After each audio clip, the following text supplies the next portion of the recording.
Good morning students. Open your Hindi grammar book. विशेषण। कल हमने विशेषण के बारे में पढ़ा था कि विशेषण किसे कहते हैं। तो आपने बताया कि जो शब्द संज्ञा या सर्वनाम की विशेषता बताते हैं उसे हम विशेषण कहते हैं। ठीक है ना, कि जो शब्द संज्ञा या सर्वनाम की विशेषता बताते हैं उसे हम विशेषण कहते हैं। ये आपने हमें बताया। ठीक है, इसके बाद में आपने वो विशेष्य बताया कि विशेष्य किसे कहते हैं। विशेष्य आपने बताया कि जिसकी विशेषता बताई जाती है उसे विशेष्य कहते हैं। जिसकी विशेषता बताई जाती है उसे विशेष्य कहते हैं। फिर इसके बाद में हमने पढ़ा प्रविशेषण क्या है। तो प्रविशेषण आपने बताया कि विशेषता की विशेषता यानी जिन शब्दों में विशेषण की विशेषता का पता चलता है उसे हम प्रविशेषण कहते हैं। ये हमने कल तक पढ़ लिया था। आज हम पढ़ेंगे विशेषण के भेद। विशेषण के भेद 4 होते हैं। कितने होते हैं विशेषण के भेद? 4 होते हैं। गुणवाचक विशेषण, परिमाणवाचक विशेषण, संख्यावाचक विशेषण और सार्वनामिक विशेषण। विशेषण के कितने प्रकार होते हैं? 4। गुणवाचक, परिमाणवाचक। परिमाण और परिणाम में अंतर है। ठीक है ना। परिमाण का मतलब होता है मात्रा, माप, तोल या क्वांटिटी। इंग्लिश में बोलते हैं क्वांटिटी। ठीक है ना, परिमाण। ठीक है। संख्यावाचक और सार्वनामिक विशेषण। अब देखिए, जैसा कि नाम से विदित होता है गुणवाचक। गुणवाचक अभी मैं आपको एक लाइन में बता देती हूँ, फिर आपको मैं डिटेल में बताऊंगी कि गुणवाचक क्या है। गुणवाचक जो संज्ञा या सर्वनाम की गुणों की विशेषता बताते हैं, है ना, उसको हम कहते हैं गुणवाचक विशेषण। परिमाणवाचक विशेषण जो संज्ञा या सर्वनाम में मात्रा, माप, तौल की विशेषता बताते हैं उसे हम परिमाणवाचक बोलते हैं। संख्यावाचक जिस संज्ञा या सर्वनाम में संख्या का बोध होता है उसे हम संख्यावाचक विशेषण कहते हैं। ठीक है। और सार्वनामिक में 4 प्रकार के होते हैं जो मैं आपको आगे डिटेल में पढ़ाऊंगी, अलग से आपको बताऊंगी। अब देखिए, गुणवाचक का कोई भेद नहीं होता है। दूसरे नंबर पर आता है परिमाणवाचक। परिमाणवाचक के 2 भेद होते हैं, निश्चित वाचक, निश्चित परिमाणवाचक विशेषण और अनिश्चित परिमाणवाचक विशेषण। ठीक है। निश्चित, अब आपको मालूम है निश्चित यानी किसी संज्ञा सर्वनाम में किसी निश्चित वस्तु का बोध होता हो। निश्चित मतलब ये कह दीजिए कि मुझे 5 किलो आम चाहिए, मुझे 5 किलो आलू चाहिए। ठीक है। तो ये 5 किलो जो है वो एक निश्चित क्वांटिटी है।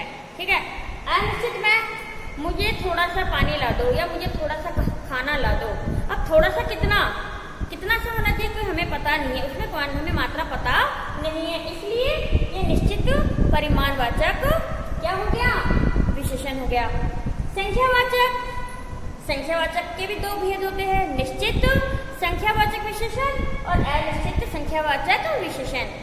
निश्चित संख्यावाचक, मुझे क्या चाहिए?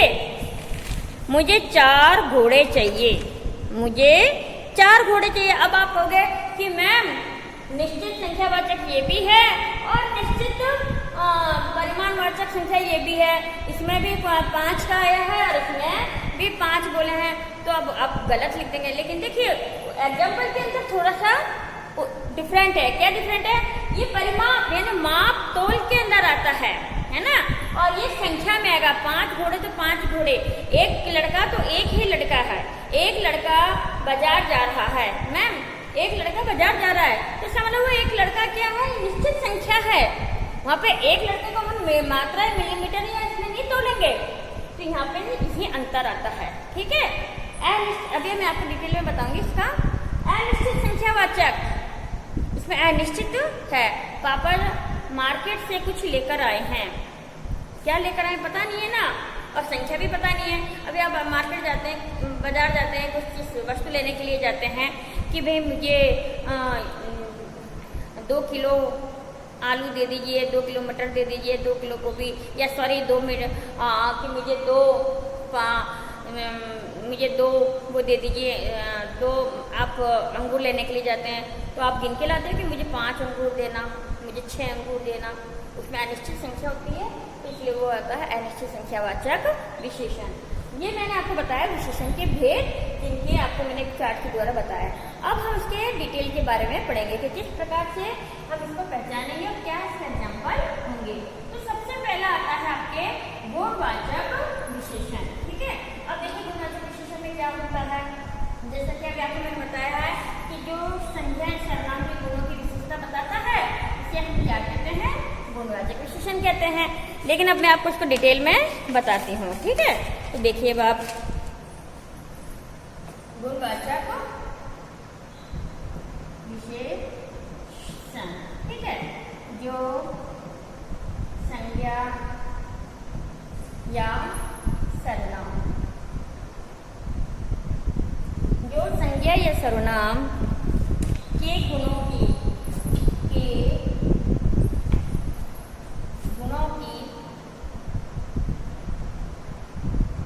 विशेषता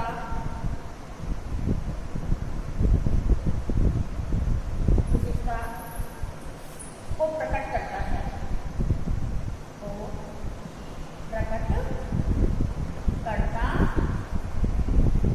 ठीक है। जो संज्ञा या सर्वनाम की गुणों की विशेषता को प्रकट करता है उसे हम गुणवाचक विशेषण कहते हैं। अब जैसे देखिए यहाँ पर मैं एक चार्ट बना देती हूँ, यहाँ पे गुण, ठीक है, इसको मैंने गोले में धर दिया, 1 2 3 4 ये 5, ठीक है। अब देखिए इसमें तो मैंने लिख दिया अवस्था,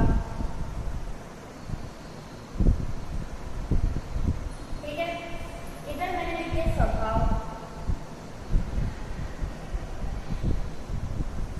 इधर मैंने लिख दिया आकार, इधर मैंने लिख दिया रंग, और इधर मैंने लिख दिया व्यक्ति का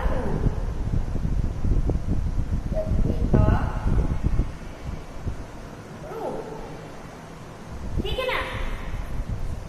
गुणवाचक विशेषण जो संज्ञा या सर्वनाम के गुणों की विशेषता को प्रकट करता है उसे गुणवाचक विशेषण कहते हैं। अब यहाँ पे मैंने गुण लिख दिया है और यहाँ पे मैंने ये 5 चीज लिख दी है, ठीक है। अब आप देखिए कैसे करेंगे। थोड़ी सी देर के लिए मैं अपना उदाहरण ले लेती हूँ। कैसे? वंदना मैम एक, थोड़ी सी पढ़ लीजिए बेटा, है ना,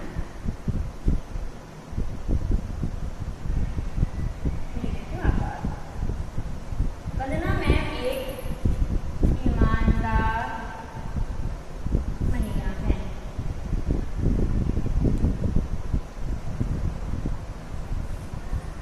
वंदना मैम एक ईमानदार महिला है, ठीक है। अब आप देखिए ये मेरे व्यक्तित्व के रूप का पता चल रहा है मुझे कि मेरा व्यक्तित्व कैसा है, मैं एक ईमानदार हूँ। अवस्था, मैं कैसी हूँ। स्वभाव, मैं दयावान हूँ, झगड़ालू हूँ, कठोर हूँ। ये आकार, मैं मोटी हूँ, पतली हूँ, लंबी हूँ, छोटी हूँ, क्या है उसके बारे में बताया है। रंग, मैं काली हूँ, गोरी हूँ, ठीक है, इसमें काला गोरा लिखो आप, काला गोरा, ठीक है। यहाँ पे स्वभाव, दया, दयालु या कठोर। अवस्था, अवस्था का आयु, ठीक है। आकार, मोटा या पतला। यहाँ मेरा नाम मैं लेके मोहन लिखती हूँ। मोहन एक ईमानदार लड़का है, मोहन का स्वभाव दयालु है, मोहन मोटा है, मोहन गोरा है, ठीक है। आगे समझ में आपको। किस अवस्था, मोहन बूढ़ा है, जवान है या मीडियम साइज का यानी मध्यम वर्गीय है। तो ये सब किसको प्रकट कर रहे हैं, गुणवाचक विशेषण को प्रकट कर रहे हैं, ठीक है ना। अब मैं थोड़ा सा इसमें यहाँ पे आपको एक और बता देती हूँ, ये आपको समझ में आ रहा है ना क्या। अब इसके बाद में देखिए आप, इसके बाद में मैं आपको एक छोटा सा और बता देती हूँ कि गुणवाचक के लिए क्या क्या आता है, प्रकट करने के लिए गुणवाचक के लिए क्या क्या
में आपको नहीं आएगा। चटपटा समोसा खाना चाहिए। देखिए ये 2 ही काफी है। अब आप देखिए, पुराना फर्नीचर बेच देना चाहिए। फर्नीचर, ठीक है, फर्नीचर जो है वो किसके ऊपर डाल रहा है? पुराना। फर्नीचर का जोर किस पर है? पुराना। पुराना फर्नीचर हो गया, बेच देना चाहिए, इसकी जगह में नया लाना चाहिए, है ना। समोसा कैसा होना चाहिए? चटपटा होना चाहिए। समोसा कैसा होना चाहिए? चटपटा होना चाहिए। तो ये जो है, ये जो विशेषण जो है वो किसको दर्शा रहे हैं? ये फर्नीचर का गुण क्या हो गया? पुराना हो गया। समोसा कैसा है? चटपटा है, यानी कि गुण ही तो बता रहा है ना। तो ये गुणवाचक चटपटा है, ये गुणवाचक क्या है? विशेषण है। गुणवाचक विशेषण है। क्लियर? कुछ ठंडा पानी पीना चाहिए, तो पानी की तासीर कैसे बताएगी? ठंडा, यानी पानी का गुण क्या है? ठंडा। हमें ठंडा पानी पीना चाहिए। अब आगे आता है आपके परिमाणवाचक, ठीक है ना। गुणवाचक को आएगा, गुणवाचक सीधा से बात है कि जहाँ पर गुणों का बोध होता हो वह गुणवाचक विशेषण कहलाता है। अब आगे हम पढ़ेंगे परिमाणवाचक, क्वांटिटी। क्या के नंबर पर आता है? परिमाणवाचक जो संज्ञा या सर्वनाम, जो संज्ञा या सर्वनाम की मात्रा या परिमाण के विषय में ज्ञान कराए, ज्ञान कराए, क्या कहलाता है? परिमाणवाचक विशेषण। परिमाणवाचक विशेषण। सबसे सरल तरीका आ गया। गुणवाचक में जो संज्ञा या सर्वनाम के गुणों की विशेषता बताए, परिमाणवाचक में जो संज्ञा या सर्वनाम के मात्रा या परिणाम के विषय में ज्ञान कराए उसे हम क्या कहते हैं? परिमाणवाचक विशेषण कहते हैं। ठीक है। अब देखिए इसके 2 भेद होते हैं, मैंने आपको पहले बता दिया था। इसके 2 भेद होते हैं। पहला होता है निश्चित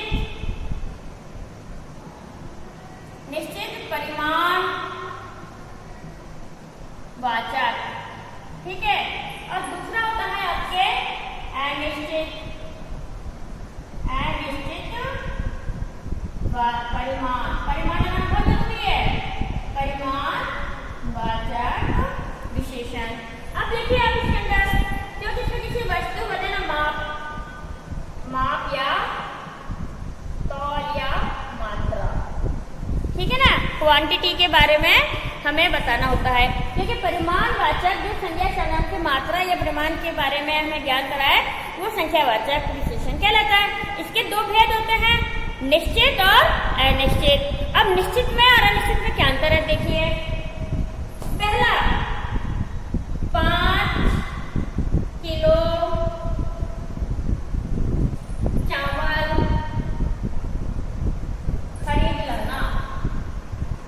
खरीद लाना। दूसरा टप्पा है कोट के लिए 3 मीटर क्या लाना? कपड़ा चाहिए, कपड़ा चाहिए, ठीक है। अब देखिए आप बाजार जाते हैं, मम्मी ने आपको बोला कि बेटा बाजार जा रहे हो तो बाजार से 5 किलो चावल खरीद लाना। 5 किलो चावल खरीद लाना। या आप दर्जी के पास में गए और आपने उससे अपने कोट के नाप के बारे में पूछा, तो दर्जी ने क्या कहा कि कोट के लिए 3 मीटर कपड़ा चाहिए। मीटर, तो ये निश्चित हो गई है ना। 5 और 3 जो है वो एक निश्चित क्या है? संख्या है, ठीक है। अब अनिश्चित में देखिए, अनिश्चित में क्या है, चाय के लिए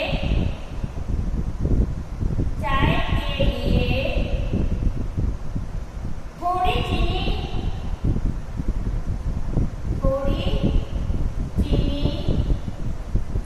बचा लेना। तो क्या मैं चाय बनाएंगे हम, उसके लिए हमें क्या करना, थोड़ी सी चीनी बचा लेना। अब कितनी चीनी, कितनी क्वांटिटी हमें पता नहीं है, ये आपका अनिश्चित परिमाणवाचक है। इसी तरह से दूसरा क्या है, बहुत दिनों बाद मिले, बहुत दिनों बाद मिले। कितने दिन के बाद मिले, बस आपको मालूम है ना, हाउ मेनी डेज, कितने दिन के बाद मिले नहीं पता, बस बहुत दिन के बाद मिले हैं, तो यहाँ पे अनिश्चित परिमाणवाचक है। इसी तरह से तीसरा है, खाने में नमक ज्यादा है, खाने में नमक ज्यादा है, ये भी क्या हो गया, अनिश्चित परिमाणवाचक। अब कितना नमक ज्यादा है पता नहीं है, कि जरा सा है, इतना सारा है, पता नहीं है, सिर्फ इतना है कि हम जब भी कुछ खाना खाते हैं या कोई चुनाव ज्यादा हो जाता है तो हम ये कहते हैं मम्मी आज खाने में थोड़ा सा मिर्ची, मम्मी खाने में थोड़ी मिर्ची तेज हो गई है, या मम्मी खाने में थोड़ा नमक ज्यादा हो गया, आज चाय थोड़ी मीठी बना दी आपने, आज थोड़ा सा फीका रह गया। तो ये सब किसमें आता है, अनिश्चित वाचक, अनिश्चित परिणामवाचक विशेषण में आते हैं। क्लियर, जिसमें हमें संख्या का ज्ञात हो वो निश्चित होता है, और जिसमें हमें संख्या का ज्ञात नहीं होता वो अनिश्चित होता है। क्लियर है ये। अब इसी के आगे देखिए, ये इसी के आगे है संख्यावाचक। अब देखो संख्यावाचक में क्या होता है, देखो अब आपको मैं बता देती हूँ। संख्यावाचक,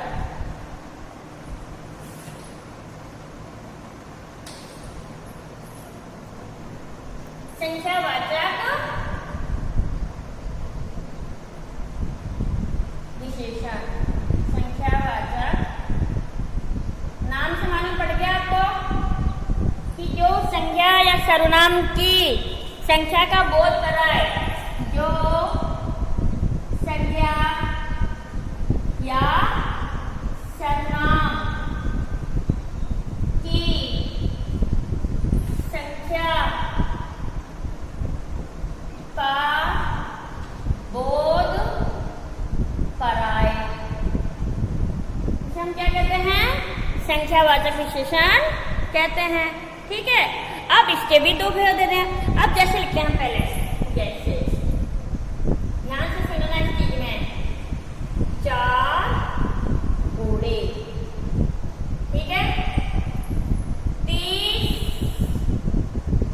दिन। कुछ लोग, अब यहाँ पे क्या आ गया, अनिश्चित संख्यावाचक आ गया, कुछ लोग, सब लड़के,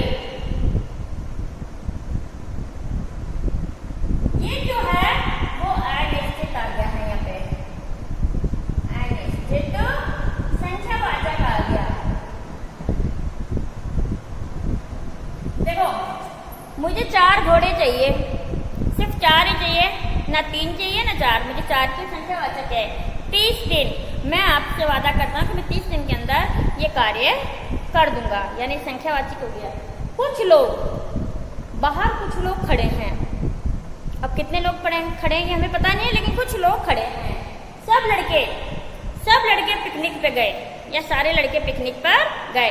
सारे लड़के, अब कितने लड़के हैं आपको मालूम क्या है? अब आप कह दोगे हाँ मैम अपनी क्लास के अंदर 40 स्टूडेंट्स होते हैं, तो क्या 40 के 40 थोड़ी जाते हैं, कोई ना कोई तो बच्चा रुकता ही है ना घर पे, है ना, कोई ना। अब मैं कह दूँ कि बेटा कल पिकनिक पे कौन गए थे, मैम सारे लड़के गए थे, मैम कुछ लड़के नहीं गए थे, आप कहेंगे मैम कुछ लड़के नहीं गए थे बाकी सारे गए थे।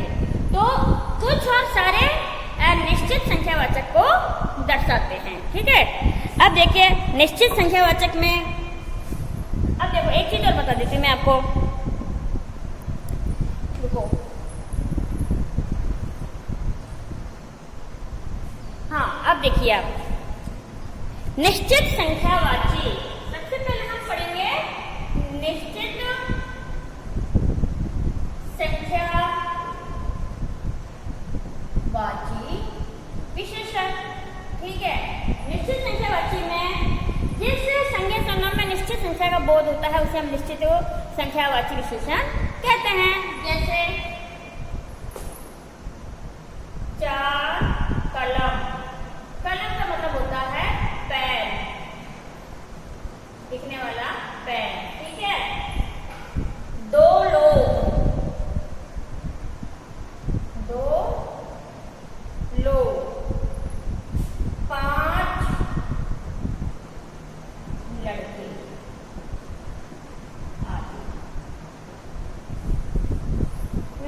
संख्यावाची में 4 कलम यानी 4 पेन, 3 लोग, 10 जने, है ना, 10 घोड़े, 10 ट्रेन, इस तरह से जो भी अगर जहाँ भी संख्या का निश्चित का बोध होगा वो निश्चित संख्यावाची कहलाता है।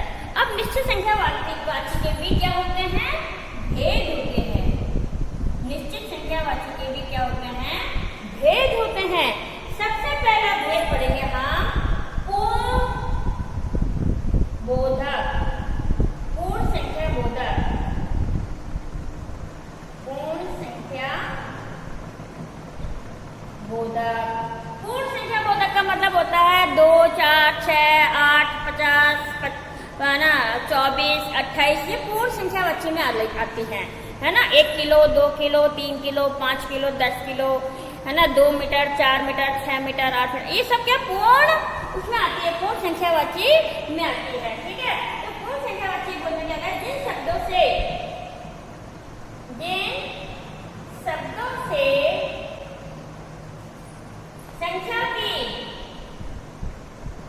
संख्या की पूर्ण विशेषता का पता चले, विशेषता का पता चले, उसे हम क्या कहेंगे, पूर्ण संख्या बोधक कहते हैं। ठीक है, अब इसी तरह से ये देखिए 10, 5,